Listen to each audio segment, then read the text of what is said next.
बिस्मिल्लाहिर्रहमानिर्रहीम। अस्सलामुअलैकुम। बेनकाब न्यूज़ के साथ मैं हूं रिया चौधरी।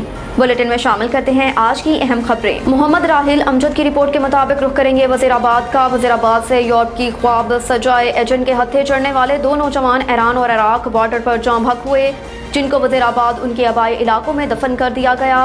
लेकिन ऐसा कब तक चलेगा? यहाँ एजेंट के साथ साथ हुकूमत भी जिम्मेदार है, जो नौजवानों को रोजगार फराहम करने में संजीदा नहीं है।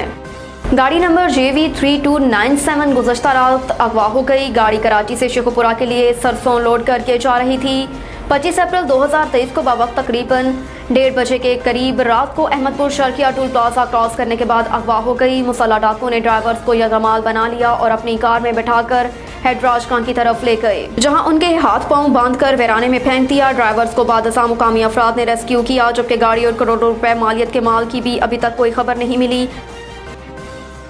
शाह महमूद का कहना है कि हुकूमत ने हमसे मुज़ाकरात के लिए कोई राब्ता नहीं किया। सुप्रीम कोर्ट में मुल्क भर में इलेक्शन एक साथ कराने के केस की समाअत के दौरान शाह महमूद कुरैशी ने रोस्ट्रम पर आकर कहा कि हुकूमत के इसरार पर अदालत ने सियासी इत्तफाक राय के लिए मौका दिया था।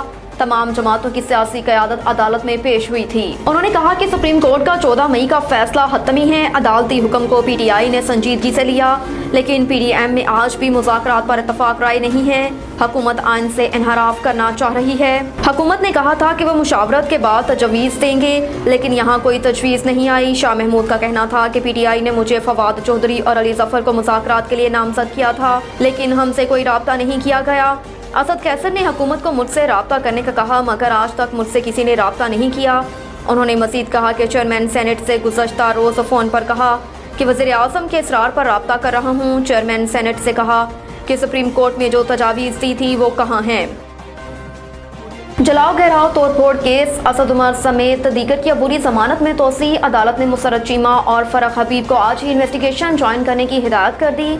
इंसदाद दहशतगर्दी अदालत के जज अभर गुल ने केस की समाअत की। यास्मीन राशिद, असद उमर, उमैर नियाजी, मुसर्रत चीमा और फरख हबीब ने हाजिरी मुकम्मल की। JIT के सरबराह आफ्ताब फुलरवान भी अदालत में पेश हुए। जज इंसदाद दहशतगर्दी अदालत ने इस्तफसार किया कि तफ्तीश में क्या पेश रफ्त है। सरबराह JIT ने बताया कि फरख हबीब और मुसर्रत चीमा ने अभी तक तफ्तीश ज्वाइन नहीं की। वकील मुसर्रत चीमा ने कहा कि हमने JIT को चैलेंज किया है। जज अबर गुल ने रिमार्क्स दिए कि अगर JIT ख़त्म भी हो जाती है तो बयान तो रिकॉर्ड कराना है। 6 मई को केस सुनकर फैसला करेंगे। हालिया फैसले से पार्लियामेंट का इस्तिकाक मशरू हुआ। सुप्रीम कोर्ट सियासी उलझनों में ना पड़े, स्पीकर का चीफ जस्टिस को खत।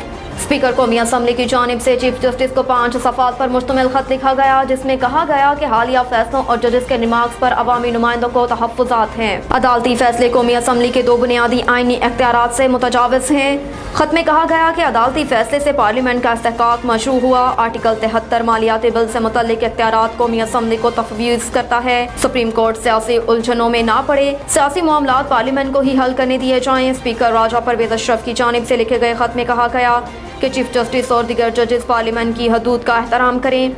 आइन की बालादस्ती के लिए हमने मिलकर काम करना है। खत में कहा गया कि आइन फेडरल कॉन्सुलेटेड फंड की मंजूरी का इख्तियार अरकान असम्बली को देता है। आपको कौमी असम्बली के तहफ़्फ़ुज़ात परेशानी से आगाह करने के लिए खत लिखने का फैसला किया, इसलिए खत लिख रहा हूँ। चीफ जस्टिस और जजेस पर जोर देता हूँ कि पार्लियामेंट की कानून साजी के इख्तियार का एहतराम करें। मुहाज़राई से बचने के लिए रियासत के सतूनों को अपने दायरे कार के तहत काम करना चाहिए। फवाद कहते हैं मौलाना ने आयन को दफनाने में गौरकन का किरदार अदा किया। PTI रहनुमा फवाद चौधरी ने कहा कि बिलावल भुट्टो और शहबाज शरीफ के बयानात से लगता है कि उन्होंने आयन कभी नहीं पढ़ा। एक बयान में फवाद चौधरी ने कहा कि बिलावल भुट्टो और शहबाज शरीफ अपनी ख्वाहिशात को आयन करार दे चुके हैं। इस वक्त सुप्रीम कोर्ट ही आयन का तहफ़्फ़ुज़ कर रही है। उन्होंने कहा कि मौलाना फजलुर रहमान ने पाकिस्तान के आयन को दफनाने में गौरकन का किरदार अदा किया, जबकि बिलावल और शहबाज शरीफ के बयानात से लगता है उन्होंने आयन कभी नहीं पढ़ा। फवाद चौधरी का कहना था कि स्पीकर कौमी असम्बली डमी ऐवान के डमी स्पीकर हैं, उनके किसी मौक़िफ़ की और ख़त की क्या हैसियत होगी। इसहाक डार का कहना है अगर इलेक्शन 3-4 महीने बाद हो जाएगा तो कौन सी मुसीबत आ जाएगी। कौमी असम्बली इजलास से खिताब करते हुए इसहाक डार ने कहा कि कैसे हो सकता है कि 2 सूबाई हुकूमतें मौजूद हों और बाकी में इलेक्शन हो रहे हों। हुकूमत और अपोजिशन आज भी बैठे और मसले का हल निकाले। पाकिस्तान को इन हालात में मौजूदा हुकूमत ने नहीं डाला। उन्होंने कहा कि अगर एक दिन में इलेक्शन हो जाते हैं तो कौन सी क़यामत आ जाएगी। इलेक्शन अक्टूबर में होने दें, कुछ नहीं होगा। 63A पर वो फैसला दिया गया जिसकी मिसाल नहीं मिलती। अगर 63A का फैसला ना आता तो सूबाई असम्बली दुरुस्त चल रही थी। پھر ملک کو عدم استحکام کا شکار کرنے کے لیے اسمبلیاں توڑ دی گئیں۔ 25 اراکان کا کوئی گناہ نہیں تھا جس کی انہیں سزا دی گئی۔ ان کا مزید کہنا تھا کہ آئین کے مطابق مالیاتی امور کی منظوری قومی اسمبلی ایوان اور اس کے اراکان کا استحقاق ہے۔ ایوان کو بائی پاس کر کے اسٹیٹ بینک کو فنڈز جاری کرنے کا حکم دینا اس ایوان کا استحقاق مشروع کرنے کے مترادف ہے۔ اب تک کے لیے اتنا ہی، دیکھتے رہیے بے نقاب نیوز۔